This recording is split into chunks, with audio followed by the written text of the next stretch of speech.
is Voice of Korea. This is Voice of Korea.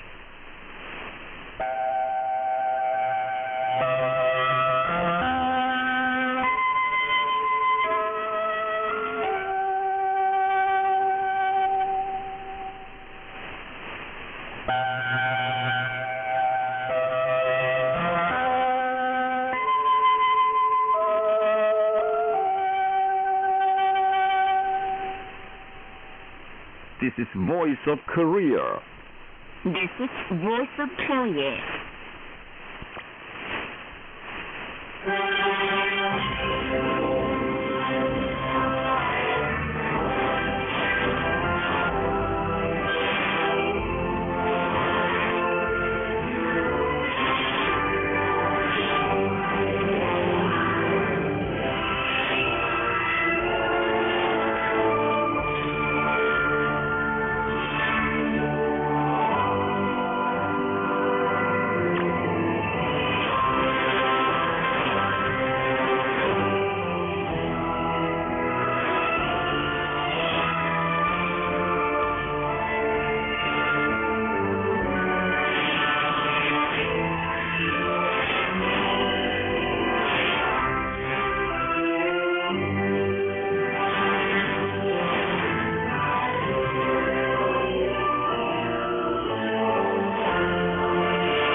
Dear listeners,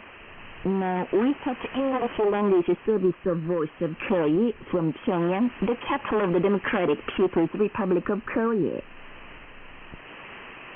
We now present the immortal revolutionary paean, Song of General Kim Il-sung.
Now you will listen to immortal revolutionary paean,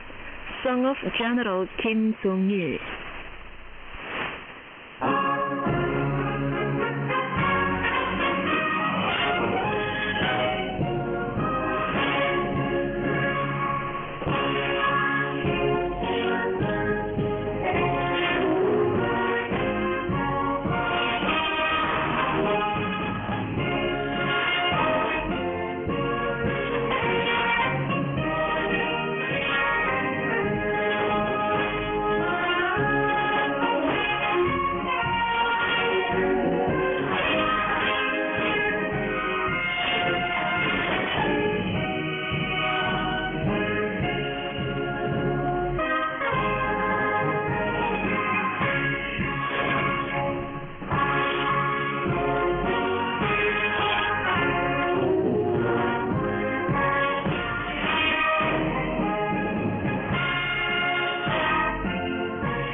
You're listening to DPRK, the voice of Korea, News Now.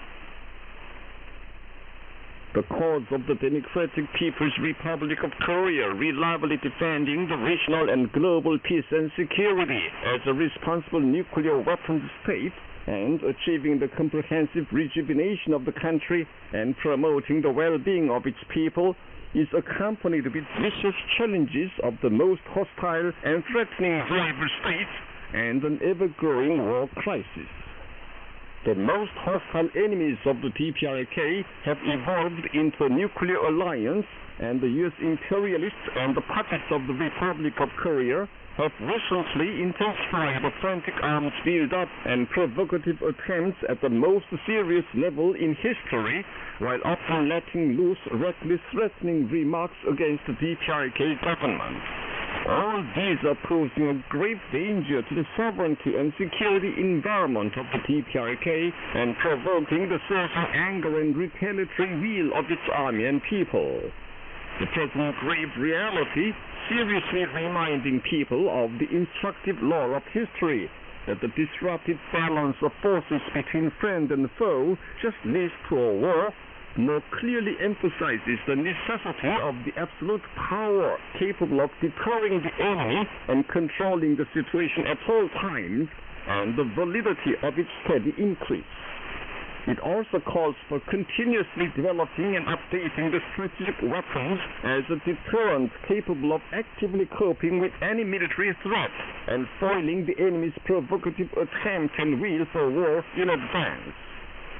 At a time when the strategic option for reliably defending national security and regional peace from the adventurous military maneuvers of the United States and its vessel forces for aggression and the urgency of its powerful implementation are being further highlighted, another new entity has emerged to demonstrate the absolute edge of the DPRK nuclear combat forces rapidly developing with each passing day. Kim Jong Il, General Secretary of the Workers' Party of Korea and President of the State Affairs of the Democratic People's Republic of Korea, issued an order to the Missile Administration to conduct a test fire of the latest type intercontinental ballistic missile Hwasong-19 and oversaw on the spot the Kujang test, which would set an epochal milestone in perpetuating the absolute superiority of the strategic armed forces of the DPRK on the morning of October 31st. The tremendously powerful absolute weapon, a product of the DPRK's might and spirit, which have been steadily augmented for the great dignity and honor of the country and people, for the duty of defending peace and the right to existence that should never be conceded, and for a new world of justice, where war, hegemony, and injustice are not allowed, advanced to the launching position at dawn, showing signs of new strength the world has never experienced. The respected comrade Kim Jong Un, assuming the noblest and heavy mission of firmly safeguarding the sovereignty of the DPRK and its absolute security and rights to development, went to the launch site to learn about the preparations and plan for the test fire, and went to the Central Command and Observation Post. The launch site prior to the historic moment when the DPRK's new updated ultra-powerful offensive means, an intercontinental ballistic missile of ultimate version, would reveal its appearance,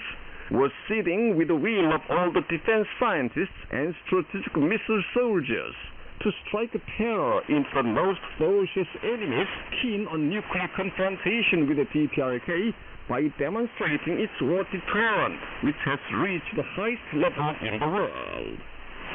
The moment has come to display the awesome force of the world's most powerful strategic missile. When Kim Jong Un approved the test fire, General Chang Cheng-ha, Director General of the Missile Administration, gave an order to the honored Second Red Flag Company. The moment, the entity with absolute power lifted up, revealing its imposing figure, loaded with the bitter enmity and strong will of the DPRK people to punish all evils and injustice on the earth and annihilate the enemy. The missile traveled up to the maximum altitude of 7,687.5 kilometers and flew a distance of 1,001.2 kilometers for 5,156 seconds before landing on the preset target area in the open waters of the East Sea of Korea. The test fire had no negative effect on the security of neighboring countries. The test of the ultra-modern strategic weapon system updated the latest records of strategic missile capabilities and showed off the modernity and creditability of the world's most powerful strategic deterrent of the DPRK. On the spot, Kim Jong Il expressed great satisfaction, saying that the successful test fire of the new type intercontinental ballistic missile has come to prove before the world that the dominant position the DPRK has secured in the development and manufacture of nuclear delivery means of the same kind is absolutely irreversible.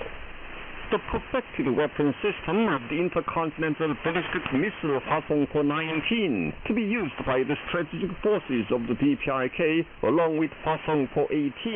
pursuant to the long-term plan for building the state nuclear forces set forth by the Party Congress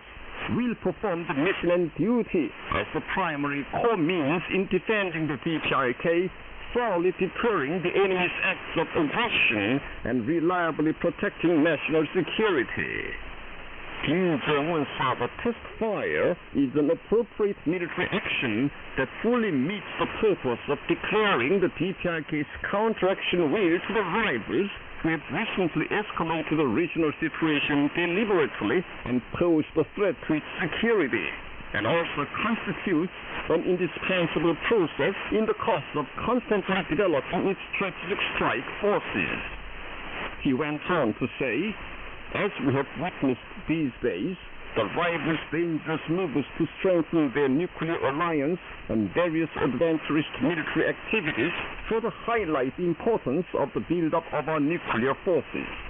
We should never allow any threat to approach the sphere of influence of our national security. The security situation of our state and the ever-growing prospective threats and challenges require us to continue to bolster our modern strategic strike forces and more perfectly round off our nuclear response posture, he said, and clearly reaffirmed that the DPRK would never change its line of bolstering up its nuclear forces under any circumstances. On behalf of the party, the government, and all the Korean people, he gave the highest thanks to the defense scientists and the munitions workers for their distinguished contribution to fully demonstrating the DPRK's matchless strategic nuclear strike capability to the whole world. He once again stressed that only the peace that can be defended by the strength great enough to control and deter the enemy is the reliable, secure, and durable peace. And herein lies a sure guarantee for the peace and future of the DPRK and its people. And he clarified important tasks to be constantly tackled by the defense science field in implementing the line of bolstering up the state nuclear forces. Expressing expectation and belief that the Defense Science and Technology Group, always faithful and absolute in fulfilling the demand of the revolution, would achieve better defense development successes and thus always remain faithful to the sacred obligation and duty. He had a photo session with the masters of this great event at the historic site where the absolute prestige of the state was lifted once again. All the defense scientists and strategic missile soldiers vowed to devote themselves with redoubled courage to the sacred struggle for building up the arsenal of the Cultural Revolution into an invincible one and strengthening the state's nuclear response posture.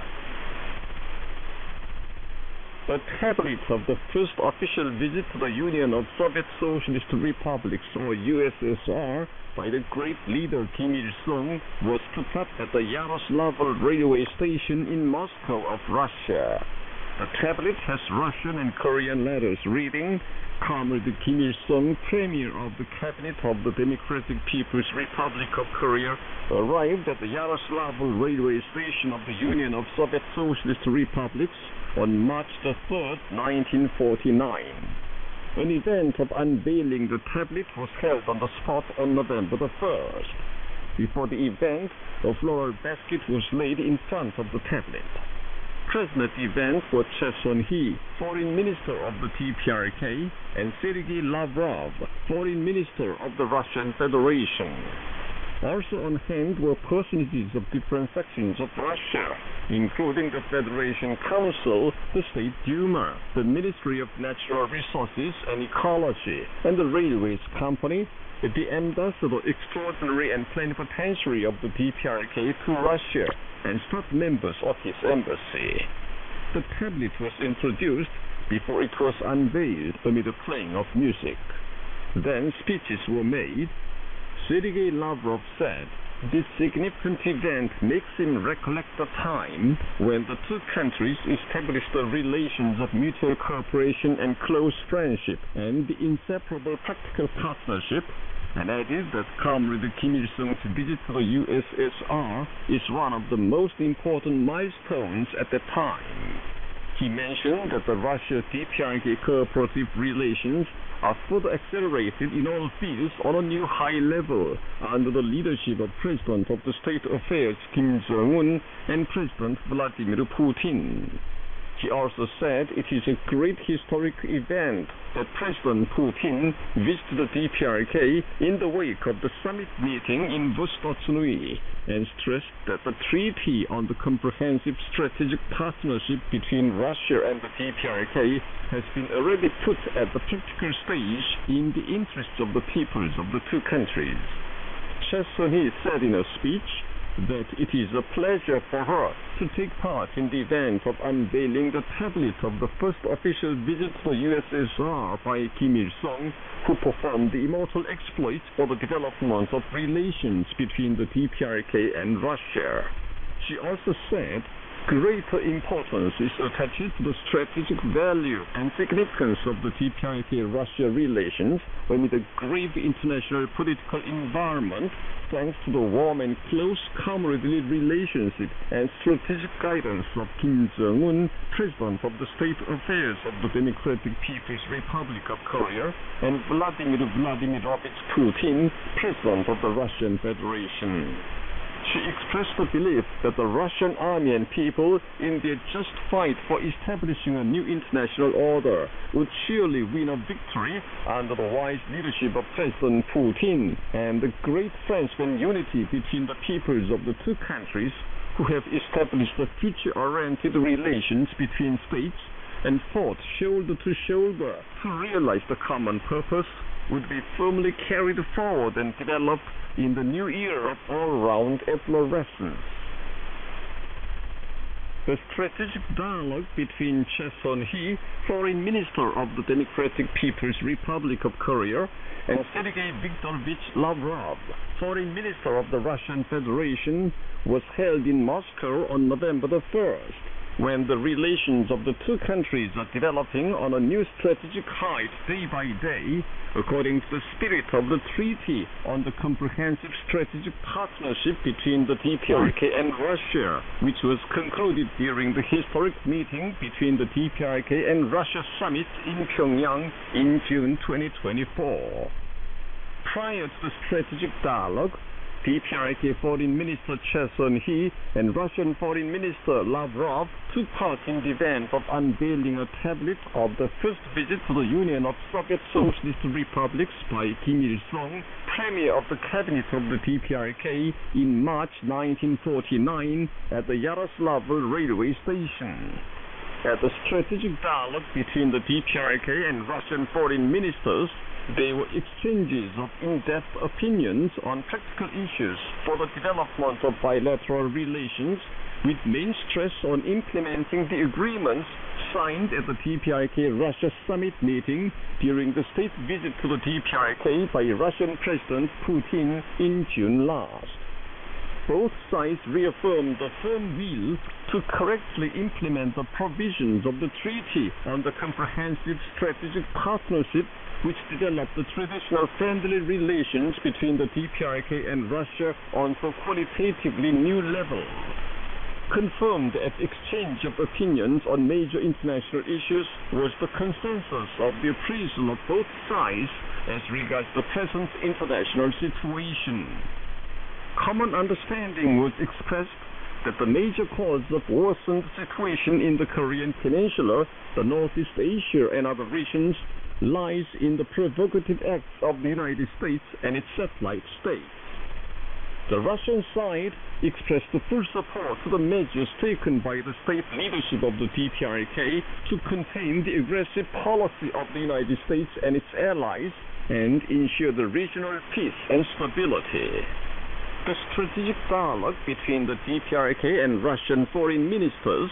serves as an important occasion of making a substantial contribution to extensively expanding and developing the bilateral relations in conformity with a comprehensive strategic partnership between the DPRK and the Russian Federation. The DPRK and Russian foreign ministers agreed to keep holding the minister-level strategic dialogues and other dialogues between the external policy organs of the two countries at different levels. A spokesperson for the Foreign Ministry of the Democratic People's Republic of Korea issued the following statement titled, "The DPRK will further intensify its practical efforts to deter the military threat of the hostile forces and maintain the balance of forces in the region" on Friday. The test fire of the latest intercontinental ballistic missile Hwasong-19 recently conducted by the DPRK constitutes a legitimate and just exercise of the right of a sovereign state to self-defense from A to Z, as it is a part of the practical counteraction to the provocative reckless movements of the hostile forces to openly destroy peace and stability in the region around the Korean Peninsula, while blatantly challenging the sovereignty, security, and interests of the DPRK. However, the United States and its vessel forces revealed their provocative intention to convene a meeting of the UN Security Council with the aim of seriously encroaching upon the DPRK's right to self-defense, not content with staging joint air drills of aggressive nature on the Korean Peninsula and its vicinity, while viciously slandering its reasonable exercise of sovereignty. The Foreign Ministry of the DPRK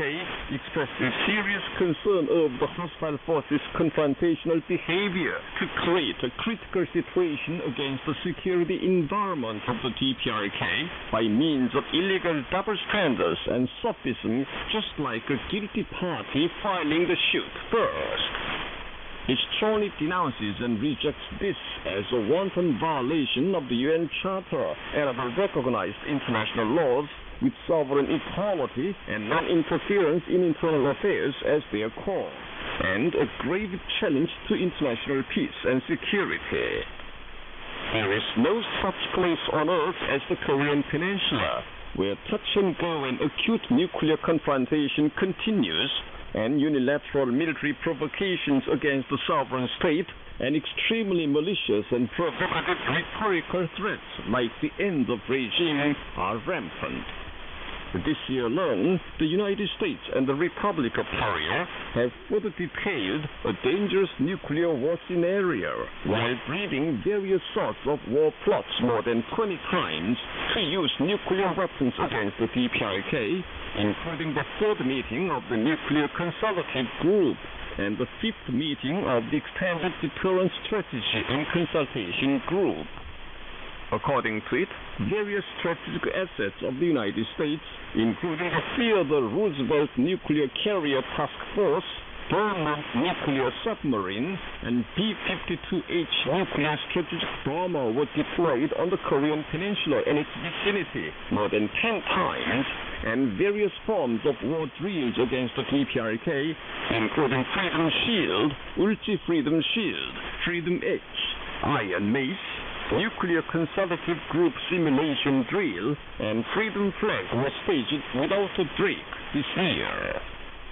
the reckless military confrontation racket kicked up by the hostile forces far beyond the sphere of stereotyped threat becomes a grave challenge to the DPRK's right to security and a root cause of destroying the balance of power in the Northeast Asia and Asia-Pacific region beyond the Korean Peninsula. It is the steadfast strategic action and will of the DPRK to thoroughly deter the danger of outbreak of a nuclear war and powerfully control and manage the political and military situation in the region by countering the ever-dangerous military threat of the United States and its vessel forces with the overwhelming and absolute power.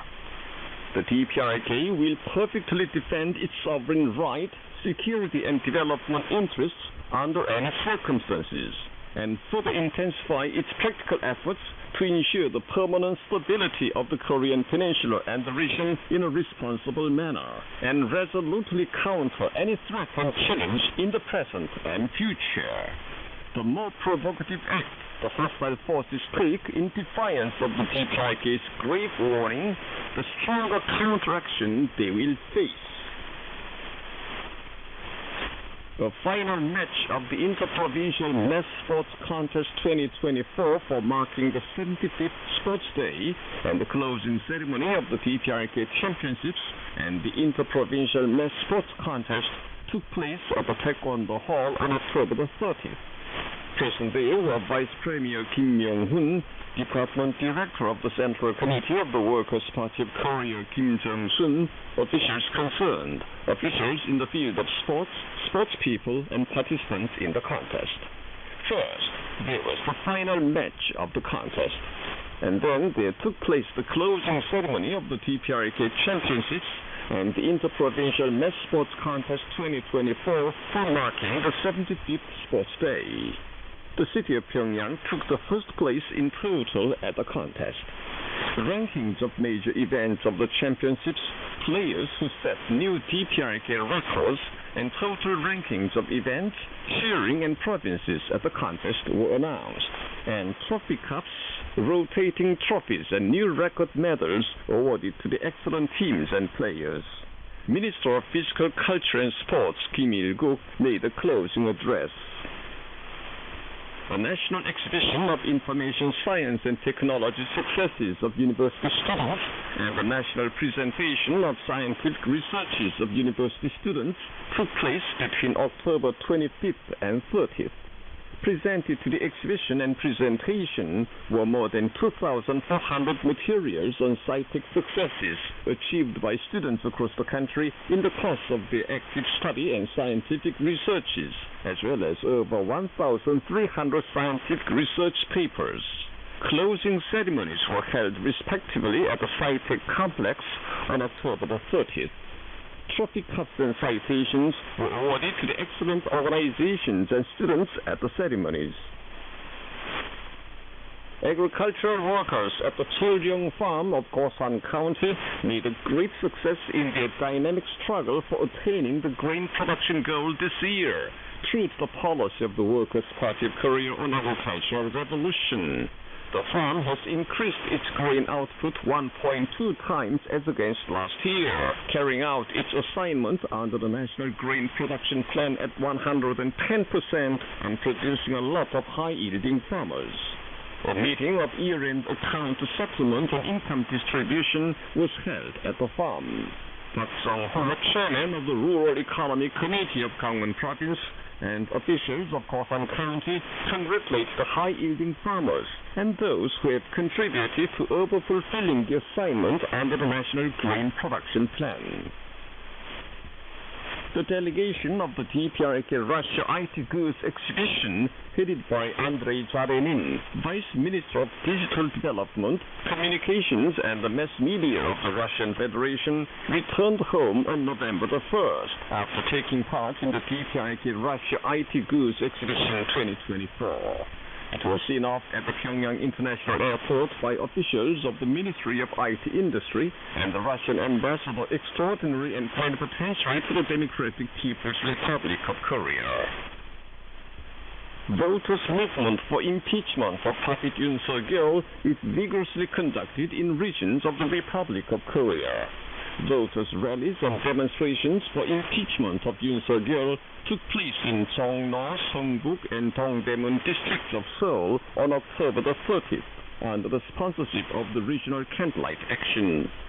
Speaker said it is a dishonest and risky plan of Yoon Suk-yeol and his friends that if they increase the war crisis and declare martial law, they can save their ruling crisis and realize their ambition for long-term office.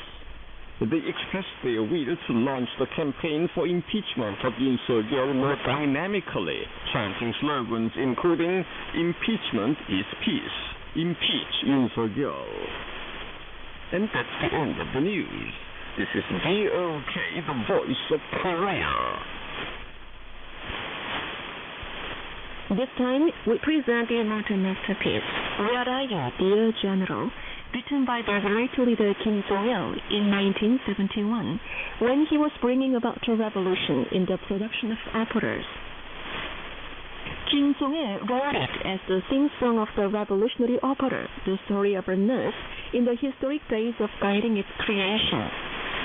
The song, set in the post-Fatherland Liberation War, impressively depicts the pure mentality of the soldiers of the People's Army to firmly believe only the great leader Kim Il-sung and remain loyal to him in whatever difficulties, while earnestly showing the warm inner world of a woman soldier, trying to go to his bosom, longing for the supreme command where he is, even in the enemy-held area full of hardships and trials.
Now here's Trumpet Quartet, Ode to Comrade Kim Jong Il.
We now present the song,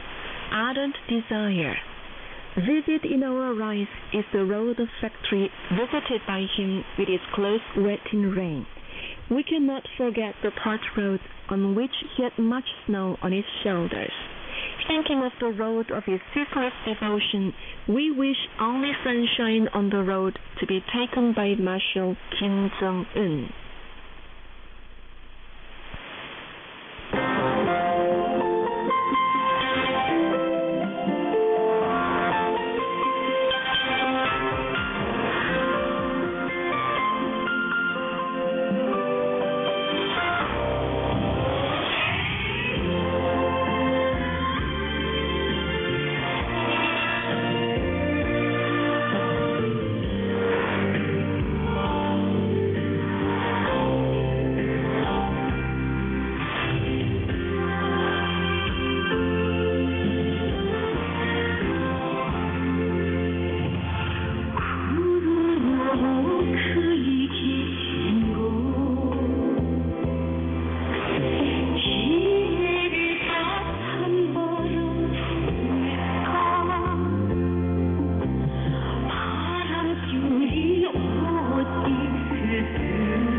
Now we present string ensemble.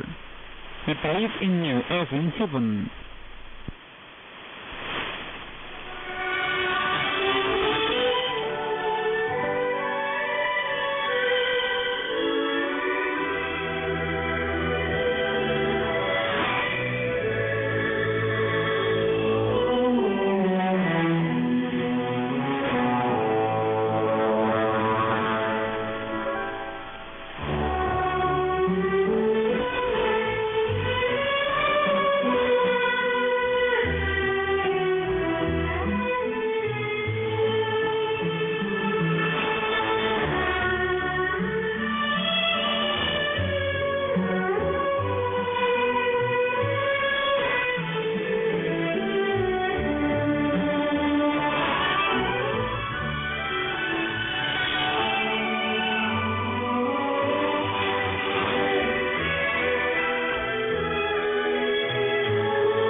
Dear listeners, with this we conclude the English language service of Voice of Korea from the Democratic People's Republic of Korea. Voice of Korea presents its English language service for Europe between 15 and 16 hours UTC, between 18 and 19 hours UTC, between 21 and 22 hours UTC, and between 13 and 14 hours UTC on 7,570 kHz and 12,015 kHz. For North America, between 15 and 16 hours UTC and between 13 and 14 hours UTC on 9,435 kHz and 11,710 kHz. And for Northeast Asia, between 4 and 5 hours UTC and between 6 and 7 hours UTC on 7,420 kHz, 9,445 kHz, and 9,730 kHz. Goodbye, this is Pyongyang.